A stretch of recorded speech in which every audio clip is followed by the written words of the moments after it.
Hello my people, my community, and welcome back to our channel. Today we are exploring a hot topic that's been around for, I'd say, maybe a year or some months, and that is a 5G in Nigeria. Now, the question that's been on my mind, I don't know, maybe it's also been on your mind, is this just hype or is it actually a game changer? Well, let's find out. Now, 5G actually stands for Fifth Generation Cellular Network Technology. It promises faster speeds, lower latency, and the ability to connect more devices simultaneously. Now, Nigeria has been making huge moves in 5G deployment. MTN, for instance, launched its 5G services in 2022 here in Nigeria, and by December 2024, the 5G subscription rate actually reached over 4 million. Yeah, they're working fast, clearly over there. They're working overtime. Additionally, 5G availability improved from 17.2% in the first quarter of 2023, this would be January to April, to 35.7% in the second quarter of 2024, June to September, surpassing South Africa's 31.6%. Obviously, this makes sense because Nigeria, we have a higher population than South Africa, and we keep growing in number. So that's why, statistics-wise, we may always surpass South Africa. Anyway, on to the benefits of 5G. Now, as I said briefly before, one of the benefits is that it gives us faster internet speed. Now, what this means for us in simple terms is that my people who live on Showmax, Netflix, Amazon Prime, and Hulu, this means smoother streaming for us and our TV shows. That means no lagging, no irritating nonsense that used to happen before, where maybe thunderstorms will start causing a delay in your network. There's nothing like that. Your characters pause mid-sentence. Yeah, none of that nonsense. Not only that, but you also get quicker downloads as well. So, number two benefit that you're going to get from 5G is enhanced connectivity. When we say enhanced connectivity, it's going back to that I mentioned before. Basically, it's going to support the simultaneous connection of multiple devices at the same time, all at once. So your phone can literally be connected to your TV, your alarm system, your security camera, and maybe a radio as well while it's at it, all thanks to 5G without struggling, right? And it's also important for, like these things I mentioned. This is the general Internet of Things and the development of that whatsoever.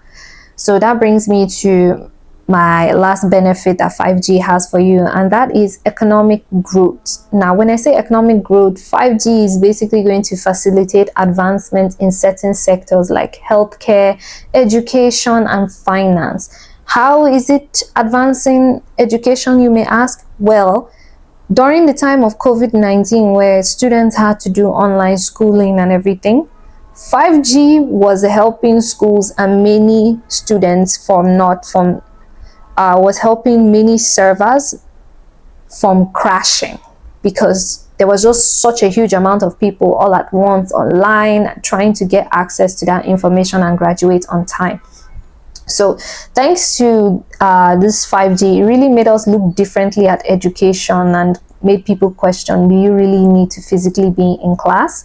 So you can see it's led to like a whole new evolution regarding the educational sector. So beware, imagine putting that same investment into healthcare and finance, what that would do for us. Increase productivity, thereby economic growth. But in life, everything has its challenges, and they're here to stay whether we like it or not. 5G does have challenges, and here are them for you right now. The first one is infrastructure development. Now, expanding 5G to rural areas is going to be capital intensive. Let me give you an example. When radios were the thing back then, when they first started, and when radios were expanding to remote areas, what is the first thing they did? They were building networks, sort of like network towers and poles that can receive signals from the satellite and whatnot. Yeah, they need to do that for 5G, and those things cost money. They really do. They're expensive, but that's the price we pay for progression.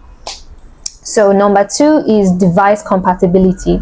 Now, in the Nigerian market, I've noticed that we have a limited, very, very limited amount of 5G enabled phones. Majority of phones in Nigeria are not 5G enabled. It's still considered a niche market. Many people don't even know about a 5G enabled phone.